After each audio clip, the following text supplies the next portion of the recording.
Ready to go. Good morning, my friends. We're going to start our Bible class today, and Rhonda will be in a minute. She's waiting on our daughter-in-law who's coming, Cassie Walker Dolan, and she's bringing the grandkids down too. Two of our granddaughters coming, so she'll be in a minute, and you'll get to see her too. I know that you like her better than me, so I'm just telling you that she's going to be here soon. Okay. In case you don't know us, my name is Rich Dolan. I'm one of the missionaries that the church here supports in Cambodia. We've been there almost 12 years now, and we're back, and we have about 5 weeks in the U.S., but we have 4 children and other churches to see, and then lots of grandkids. We have 6.5 grandchildren now. Rebecca is pregnant. She's due in November, so we're racking them up. 3 boys, 3 girls. So we're not sure what's going to happen here at the next one. I think today I'm going to talk some about the work in Cambodia. If you have any questions that you want to ask us or any comments you want to make, please feel free to do that at any time or catch us afterwards too. A lot of times, because we're familiar with the work and we're right there, we see it every day, there's things maybe that I skip over or I know already and that you might be interested in knowing. The church here has helped support us ever since we started there. You've been our overseeing congregation with the work.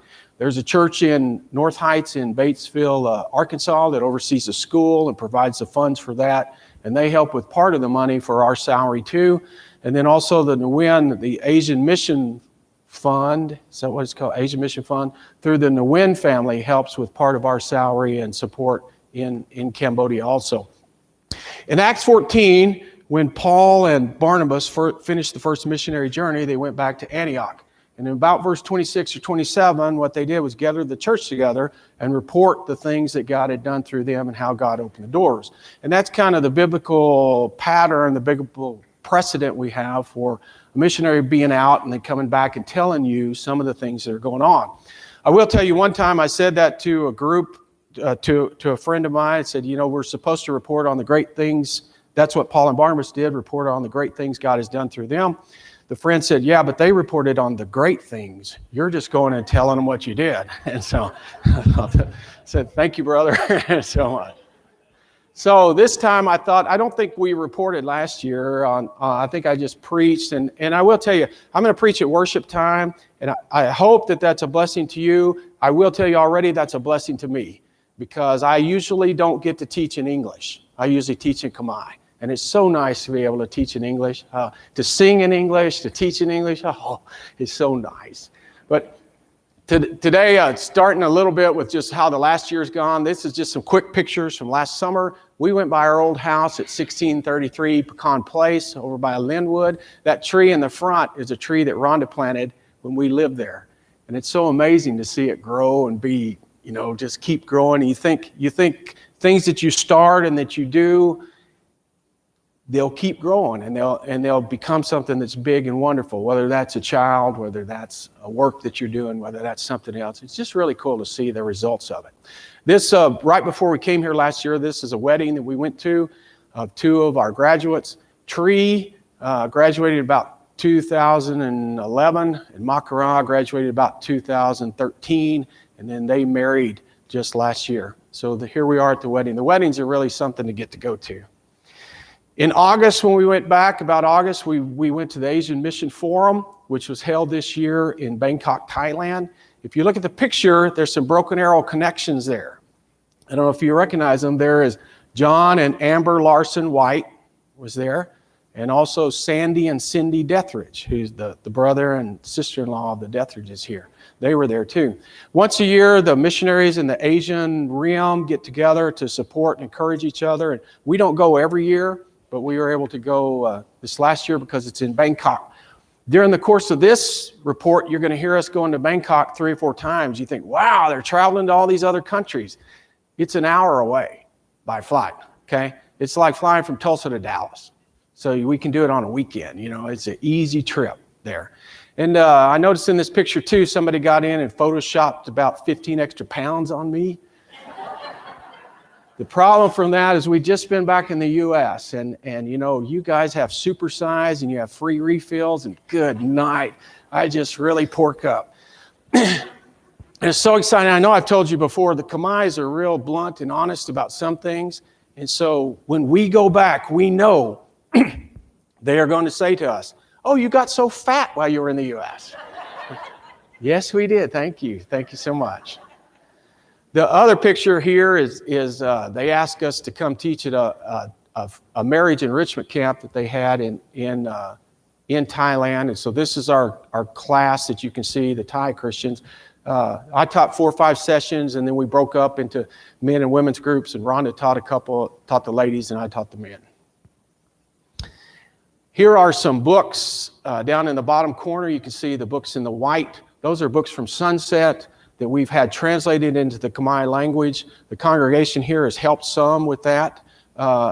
These books those are Acts, and then we also have Ephesians, and we have we're working on John. We have a commentary on Romans, and that may not seem like a big deal, except when we started this several years ago, the Romans book was the first commentary on Romans in the Khmer language. So they didn't have nothing else. Now they're getting to where they have more and more, but we want to have them to have some good books. They're a good quality teaching that can be useful to our students, but also to people at large. So this is just at the Peace Bookstore, which is a general bookstore. It's a chain there. There's about 10 or 15 of the bookstores around, and they sell our religious books there too. On the other side is Rhonda cooking in our kitchen. She has 2 gas burners that are the stoves there, and what she was doing in September. Hey, Cassie. Hi. I saw you come in. Rhonda started a women's ministry in September, trying to get the ladies together from the different congregations and things that they can do. And so this was one of the first meetings. And so she's in there cooking for 30 ladies on 2 gas burners. And what did you make them? It looks like you made them tortillas or something. Is that it? What? Fajitas? She made them fajitas there. And so she's tried that once a month with getting the group together and getting the ladies ministry started. September, 3 times a year, we invite our graduates to come back. And we've had 49 graduates so far. Every time we have a graduates meeting, there are about 15 or 20 who can come back. And we teach, we talk about their work, we try to encourage them. And it's a time just to build them up, because some of these guys are out there by themselves. You know, one guy was at Bore, who preached at his village. This was a few years ago. He said, I've been here 5 years. I don't have any converts yet. But lots of kids were coming. But they get discouraged. And so we try to bring them back 3 times a year. We invite them to come back. And they teach. We meet together. We talk about their work. We have some fun. And then they go back out. So hopefully, I think this has been one of the best things we've done. This is Sokun teaching on you can see him on your left side. He was one of our graduates who's been out, and they kind of converted. They converted a kind of denominational group, almost the whole church, okay? And I've reported about this guy before. When they first started meeting, he built a shelter to do pig farming to help support himself, but that's where the church met on Sunday. So they'd come in, they'd sweep everything out, the church would meet there, and then they'd leave and they'd put the pigs back in there. That's pretty impressive. You look around at these chairs and the cushions, and the air conditioning things, and think, wow, So Sokun's been really faithful and diligent in his work. He works together with another guy named Sok Lee, and we found that the 2 guys who go out together seem to have the most results, they're able to help each other. They don't get as tired and want to quit. And so the 2 by 2, that kind of sounds biblical, doesn't it? Maybe that's the wise way to do it. This is also at the graduates meeting. This looks like some of our free time. And then sometimes at nighttime we play bunco just for fun. They really get into that. September. This is somewhere in the September-October time. Our landlord, who's right next door to us, her daughter got married. And so the picture that you can see on your left here, that is the front of our house. This is our driveway, and you can see the gate. On the other side of that are the chairs and the tents that they set up. So it's right there in front of our house. So they come warn you a day or two before and say, if you want to get your car out, you need to move it out now and park it somewhere because you're not going to be able to later. And so then the picture on the other far side, you can see some motorcycles driving through there. That's how they set up the tent in the middle of the road for a wedding. And they play music. They alternate between music, which you think is hideous, until the monks start chanting. And then you say, please give me the music back. Right? And Rhonda, it starts like at 6 in the morning, and we'll go until they usually shut it down about 10 at night, and it may be a couple days.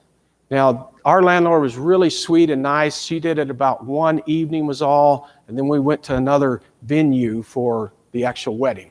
So that's the picture of us in between there. The lady on the far right is our landlord, and then the ones in here are her daughter and son-in-law that got married. Weddings are a big deal there, sometimes 2 or 3 days, and it's almost like you have to go.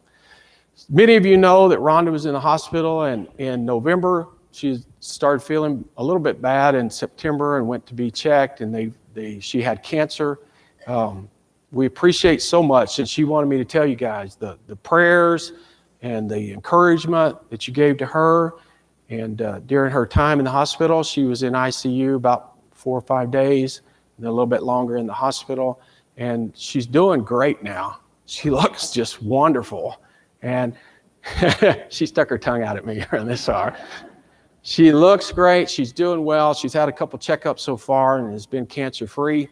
She did a more intense surgery in order to try to avoid chemo and radiation, because if some of you know, she had epilepsy as a teenager and young adult, and so she had to take a lot of medicine that made it hard on her bones. And so chemo and radiation is real difficult on your bones. So she did the more intensive surgery, and it's blessed us in several ways. She's doing great now, wonderful, exercising a lot, and she's a little bit sassier since the surgery's over, but I don't know what side effects you expect to get. Thank you so much for your prayers for her, and we appreciate that in a lot of ways. She had the surgery there in Phnom Penh, but it's a Bangkok hospital, so the surgeon was Thai, the nurses were Thai, all the healthcare, all the machines and everything was Thai. We really wouldn't trust the Khmer. The medical care is just not very good. But they are coming in with more Thai-related hospitals there, and so she's pretty confident in the people there. She did have to go to Thailand once or twice for some of the, what are they called? PET scans.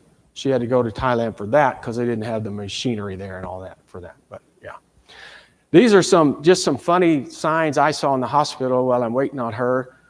They're in the bathroom. They get close and you can understand them, but the one there on the white one, do not leave your belongings unattendedly. Okay, that's just funny. The middle thing that's taped over is a diamond ring. Okay, and this is on the back of the toilet. So would you take your diamond ring off or your phone out to go to the bathroom? I didn't understand that, but okay. And the other one says, they come and check this every 30 minutes. If you think it's unhygienically done, please let them know.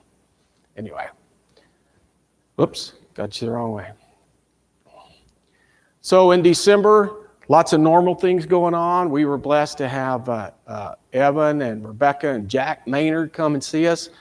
They wanted to check on Rhonda, make sure she's okay. The lady on the far right is my mom. She comes every couple of years to come and see us. And Rhonda's holding up the phone, and she was talking to Ruben on Skype. So we had a whole bunch of us. It's amazing the technology and how things like that work and function for us. On the other side is New Year's Eve party. They've started, both congregations that we go to, having New Year's Eve parties, and it kind of tickles us at times how they understand things. The first few years we were there, one group they had a New Year's Eve party on New Year's Day. And it started at 8 a.m. and went to noon, and then it was over. And you think, okay, you kind of missed the idea of the midnight part and all that, but they've kind of come around now. So it's good to see the churches get together like that, and they're starting to do more things. January, these are our students They're not a lot right now. We started a new system to try to help that, a new method of how we're doing our classes. But these are, and you can see how huge I am compared to those guys. Ratanak, Buntai has been there about 1.5 years. Lex been there 2.5 years. Sopan Mai, the girl, just started in January. And Mathai just started in January. And then that's Bishna, who teaches at our school and translates. The graduates meeting, I've already talked about that some, but we had another one in January. These are some of our different graduates who came back and as they teach there. So Sokchia runs a taxi business so that he can preach at the villages on the weekend, support himself. Kekada works together with PSET in a village out about 45 minutes away. Sokun is in Battambang, already mentioned. The middle guy here, Nguyen, is about 5 hours away. They planted a church in a place where the government came in and cleared off land, sold it to people real cheap, and started a brand new village. So he moved out there. It takes about 6 hours to get to his place. It's 3 hours on paved road and about 2.5, 3 hours on just dirt bumpy road to get to where they are. But he's working there and doing well. And then Rong is at the end. He interned with the University Church for a while, and now he's working out and trying to help the churches. He has a secular job, but he's trying to help the churches as he can. These are just some interesting pictures I thought you might enjoy. This is a picture of my Bible. On the left, the Khmer Bible, so that's 1 John 4, verse 9. The love of God has come, so we can know it. That God has sent the only begotten Son into the world, so that we can live. So God has sent, God's love for us is demonstrated in that he sent the only Son so that we can live. Then on the other side, Swenson's ice cream that we love. They have a flavor of ice cream called durian that is the worst fruit in the world. I don't know if you've ever been around it. Durian fruit is banned in hotels. You cannot take it on a bus. You cannot take it. There are numerous places you cannot take it because it stinks. And they put it in their mouth. And the Thais love it. The Khmers love it. Get Rhonda to describe it for you. She can do it better than I can. I mean, just how it's like thick like pudding, but it smells like gasoline and chicken kwaki all mixed up together, and you just, bleh! And they always want us to try some more. And they say, well, you haven't had it from Kampot. If you try it from there, that's really good. And they're wrong every time. But they love it, and so they have durian ice cream specials at Swenson's. Anyway, this is in February. On the left here, this is Rhonda's dad. If you guys know, he is 83. He's retired now and lives in Alaska so he can hunt and fish, but he still comes back to Thailand about 5 months a year and teaches, and then he comes over to our place and teaches at our school for a month. Really great teacher. If we lose all our Bibles someday and I need someone who has memorized as much as he can, it'll be Rhonda's dad, I think. He just does a great job. It's amazing what an encouragement he is to us just by coming. And so there's a picture of us at the school, and then over on the other side, a lot of you know our son Reuben, and their son Micah Paul was born February the 8th, which is also my mother's birthday. She was thrilled to death by that. So he's doing great. We've been to see them already. Micah's about 5 months old now, and his brother Ezra is about 2.5. Here's some worship at the university congregation. We meet with 2 churches on Sunday. The Phnom Penh congregation meets from 8 to about 10:30, and the university congregation meets from 4 to about 6:30. And so this is worship at the university congregation. They call it university because it's a lot of young university students. That's where the church is going to grow and do well from. If you look through here, we're the oldest people there, other than you can see the people on the right here. That is Eric Norris's parents. You guys know Eric Norris from here. They come every year, every other year, and teach at Julie's school, teach English and help out there for a while. Back in the corner with the red arrow, you can see that's where Rhonda's set up to do the translating. So all the worship is in Khmer, and when we have English-speaking visitors, then Rhonda will translate for them. We have headphones, and so they'll wear the headphones, and she will translate the worship or the Bible class so that they can hear and understand, and you don't have to have someone stop. And if you've ever been a place where they translate, one person speaks and one person translates, it just slows everything down. You lose the flow, and your mind starts wandering off. And sometimes when I'm teaching, if I use a translator, I'll speak, and then he's translating, and he finishes, and I'm kind of going, da, da, da. Oh yeah, I'm supposed to go again. And you forget, and it just kind of messes up the flow. So it helps us with having a translator, and this is one of the times that Rhonda was translating at worship. This is at the end of February. This man worked on the Ship of Life, and he wanted to come back and do a listening lab for the Khmers. And so we had hosted this at CBI. And here are the people, the Christians who came and invited some of their friends to come. This is a real good thing to help them with learning and telling their story, even about being a Christian. So it's really good. In February, also in March the 8th or 9th is International Ladies' Day. And so Rhonda's sister at the Best Center always has a seminar that day. And so they had a guy come down from Battambang to teach. And this is all the students as we're together there. There's about 80, 100 people there. We ate lunch together. They all sit on the floor a lot. And you can see every plate has rice in it. That's just the staple. Also in March, we had a group of Thai Christians come over. They're the ones in the pink colored shirts there. They wanted to come over to encourage the Christians, so they went to Siem Reap, and they also came to Phnom Penh. One of the things you're seeing maybe when you see me in the middle, we divided them up in groups and asked them some stories about how they became a Christian and struggles in their faith and things like that to tell in their group. The problem was, here's how it had to work. We had Khmers who don't speak English. We had Khmers who do speak English. We had Thais who speak English, and we had Thais who don't speak English. So when a Thai who didn't speak English said something, then the Thai who didn't speak English said something, the Thai who spoke English translated it into English, and the Khmer who spoke English then translated it into Khmer. And then we'd go back. And it worked that way all through and they came out and said, that was great, we ought to do this more. So,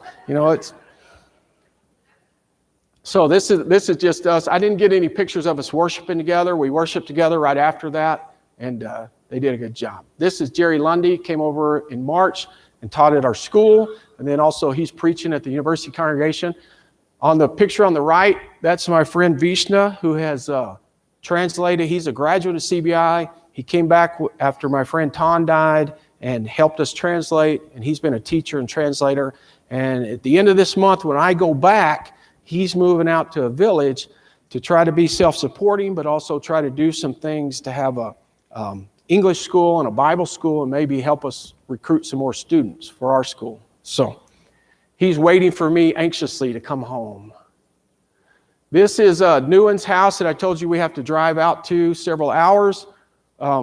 We try, the church tries once a month to take a group out to one of these congregations that's out a ways and worship with them and try to encourage the guys there. So almost everybody you see in this picture is from the university congregation, and they drove out to help worship with Nguyen and encourage the church there. And so this is their place, that's their house, but also their church building. Also in April, a church in Singapore had been there 10 years working with the congregation, with the churches. They had a big dinner anniversary thing, and they asked me to speak at it, and so there I am teaching there. On the other side, this is in Bangkok, and so the guy on my left there is translating for me. Whenever we go to church camp or something, they always ask me to teach over there. So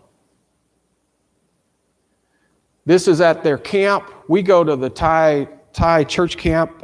They usually ask us to come every year, but we told them no, every other year, and then you can get some other people too.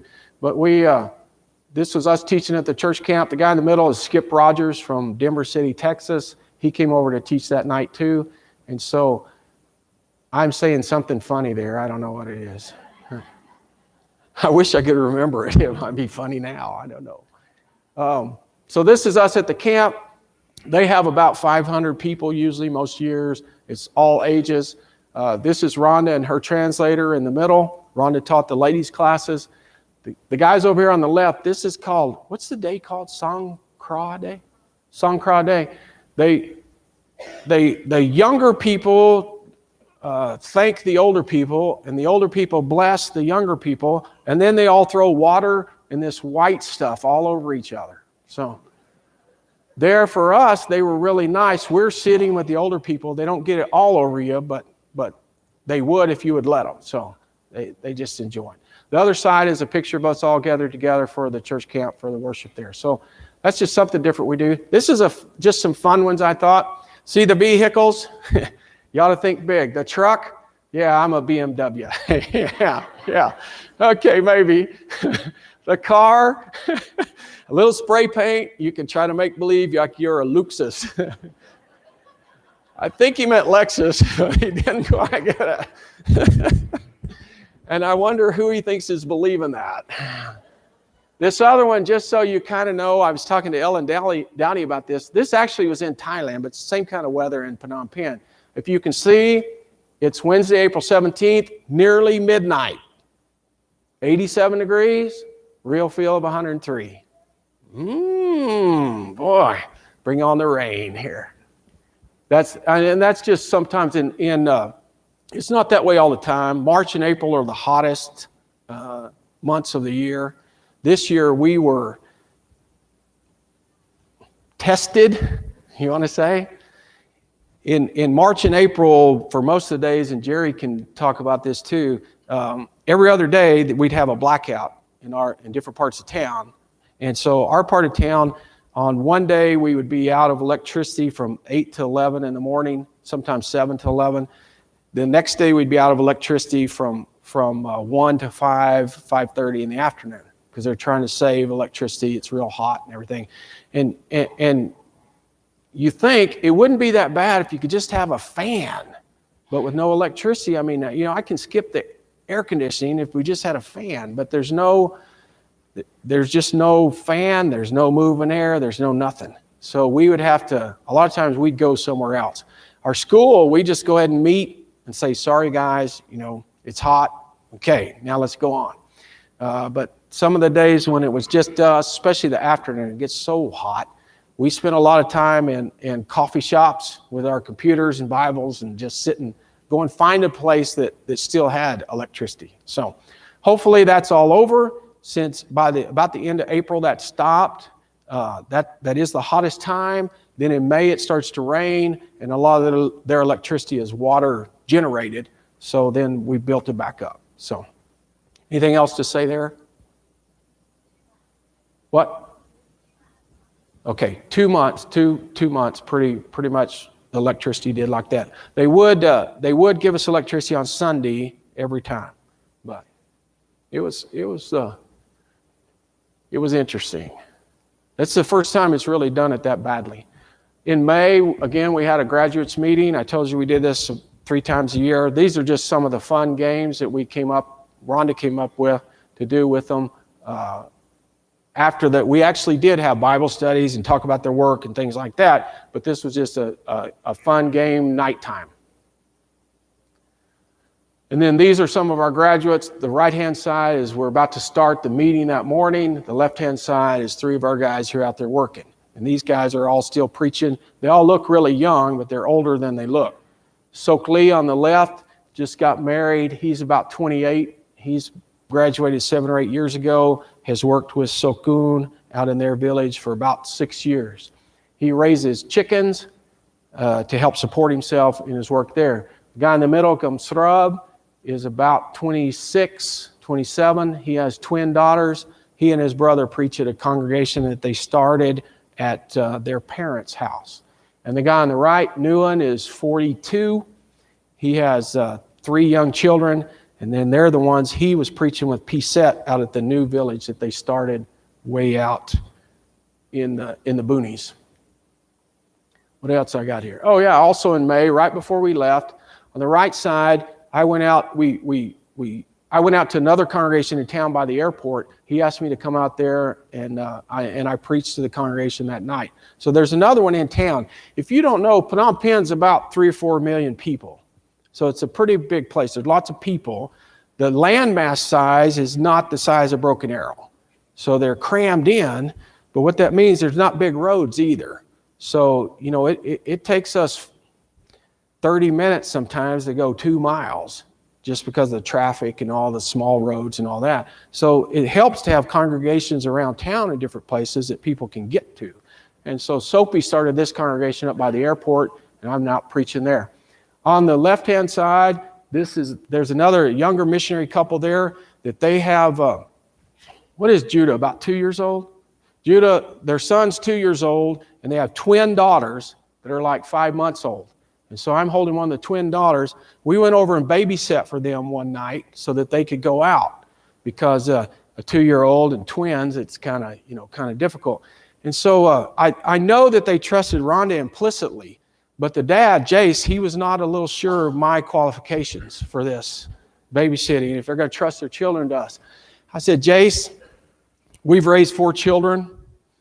I've been to over 600 elders meetings, and I've survived 27 lock-ins. There's nothing these kids can do that we can't. We can handle anything. And so he said, all right. And so it was okay. It worked out good for them. These are some of our students back in the past. The reason I'm showing these to you to see, now not all of them are out preaching. Some of them are Christians in the places that they are. Some of them are the wives of preachers. Some of them are just faithful Christians in the area that they are. But this is some of the influence, the different ones we're sending out. And I hope that, sometimes like that tree that we planted back at our house, that the things are growing and because each branch does what it can do and keeps moving and moving and moving. And you may not see we don't bring in numbers of baptisms or things like that, but it's happening. And in the places where they are, Boré, who said he hadn't had any converts in 6 years, they've had 6 teenagers now, 6 19, 20-year-olds who become Christians. And they have 70 kids whenever he teaches English and Bible who gather together there. So it's building.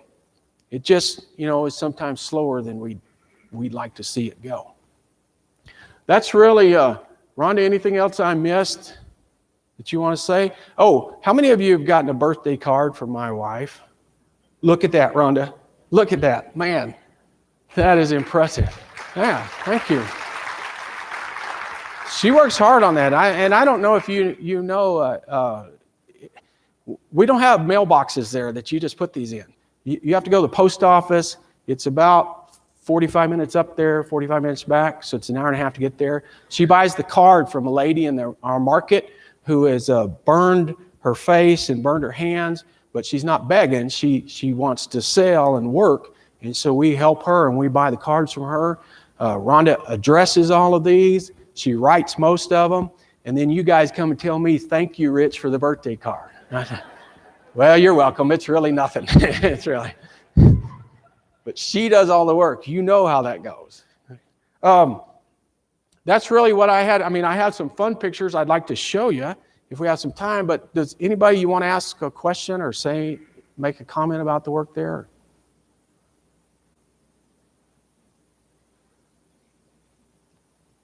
We've been there, it'll be 12 years in August. And people ask us if we're fluent. We can function, and probably you would think we're fluent, but there are a lot of things. I know that in Romans 3, where it says propitiation, my version calls it propitiation, the Khmer word is thi sandabra. I know that in 1 John 2, where it has that same word in the Greek, that the Khmer word is dongbai tuan. And so I stop and I explain that to the Khmer's. I can do that. But you ask me how to say cauliflower? I don't have a clue. We'd like to eat some cauliflower? Yeah, we want some of that white stuff. That's what I translate. And so, there's parts of it that I can function and do pretty well. And then there's other parts I don't know. I was translating for a guy out in the village, and he kept using the word architect. And I was like, crud, what is architect? I couldn't remember it. So I translated the guy who makes the plans to build the houses. Well, that gets pretty long to translate repeatedly, and keep saying. So I said, remember that guy? And so my translation may have, it was okay, I guess. But Rhonda does real well. If there are any words I don't know, I ask her, and she knows. So she's got the vocabulary too. So, yes, sir?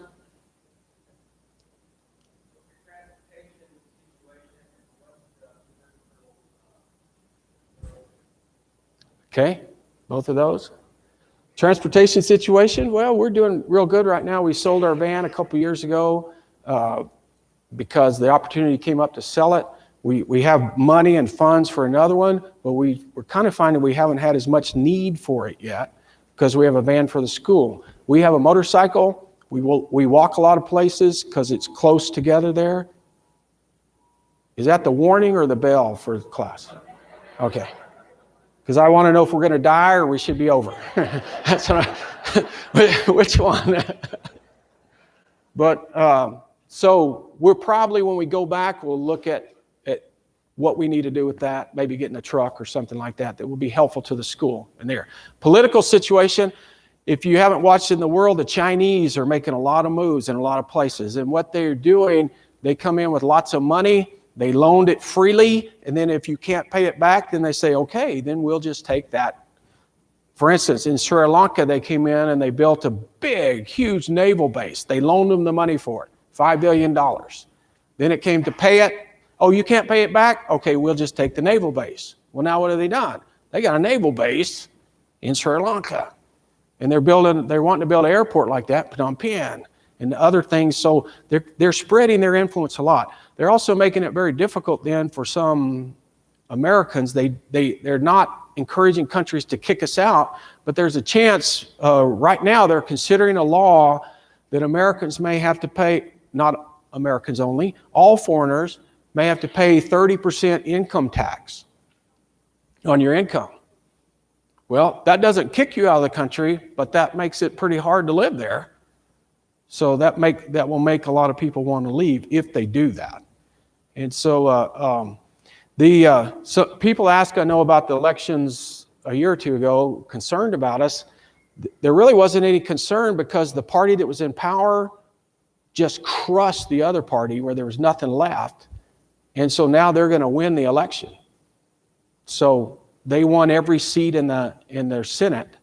So there's not any danger because there's no opposition that way. So as far as us feeling safe or anything, we feel safe, but the Chinese influence is kind of that slowly coming in, let's get rid of the Westerners and doing some of that. So did that answer what you asked me? Yeah. We're not too concerned. As far as right now, they're still good with Americans really get treated well there, but then that could change. I mean, that's the Chinese really are coming in hard with money and hard with the governments. And what happens? The government officials take the money and they stick it in their pockets, so they're happy to have a lot of this. So it just doesn't help the country as much, but helps the leaders. Let me real quickly just show you some pictures I ran into. You know that fruit I told you that was so terrible in the ice cream, durian? Yeah, they have durian pizza too. Boy. Those signs at the hospital you saw already. It's a new restaurant. See the one on the right? That is for sugarcane juice, but they probably should have picked a different name. Cocaine, not a good choice for a name if you're going to draw people in, okay? There's me walking to the school during a flood time, so we just pull our pants legs up and make it to the school because it's just flooded, didn't have any place to go. Me at Carl's Jr., we have a Carl's Jr. now, and they put out Christmas stuff, and it just tickles me that it's 105 degrees and we have Christmas stuff out. Da, da, da, da. Let it snow, let it snow, let it snow, Modern laundry, this tickled me too. If you can see, both those signs say modern laundry, and we're hanging the things on the line. That's funny to me. This is my grandson Jack on a motorcycle with me. We were not riding anywhere. It was parked, but he's sitting there with me. That's why he doesn't have a helmet on. We're just sitting there. Guys on the other side getting a haircut in a tin roof. High school parking lot, motorcycles. Yeah. Mind your foot. That's some of the food carts. This one struck me as funny. They get it almost right. We sell all kinds of man and lady cloths. Now, do you need a man cloth? Doesn't that sound like something Tarzan would wear? I had a man cloth. That's funny. And this little kid, about a 6-year-old, he's wearing this sweat top that says, "I want to be a paleontologist when I grow up." Who knows what a paleontologist is? He sure doesn't. I mean, I know, but these are, oh, that's our granddaughter wiped out. That's funny. These kids, it was raining real hard. I'm walking down the road. It starts raining real hard just out of nowhere. These kids seized the day. They went and got their shampoo. They took their shower right there. Later, when Mom says, "Hey, it's time for a shower," we already had one. We did it in the rain. Burger King, yeah, not many Burger King meals in America come with a beer. It struck me as funny. Recompose. Oh, yeah, we have Krispy Kreme delivery on a motorcycle. So if you're ready now. Here's the Lexus. You saw him already. This is just a funeral. They're stacked up how much they wear. Ox carts in the town, bringing the carts to us. Crickets, fried crickets. We offered, Jerry, did you have some? Where's Jerry Lundy? I don't know if he had any of those or not. The temple there is the one that has the trees in it. It seemed reap. And this, they're bringing the rats to the market. Yeah, I've not seen this, but somebody gave me this picture, and I thought, I've told you before that we ate rat once because they brought it to us. They made a special effort to go get it. And then when I was telling one of the Kamais about it later, he said, "Well, yeah, but that's a city rat. I mean, that's a country rat. That's not a city rat. City rat would be nasty." I think a rat by any other name is still a rat. And you brought me a rat. But I guess there's something too, maybe they ate corn and they had rice in the field or something. But anyway, okay, I think we're supposed to be done. Thank you again for your help and your work with us in Cambodia. And I know some of you need to go. If you need to go get children, whatever. Let's pray before we go, please, if you don't mind. Others, if you need to go ahead. Thank you, Father, for your word. Thank you how much for your great love. Thank you for the church that's here. Thank you for the outreach that goes on. May we continue to be a light in our community and in our world. In the name of Jesus, we pray. Amen.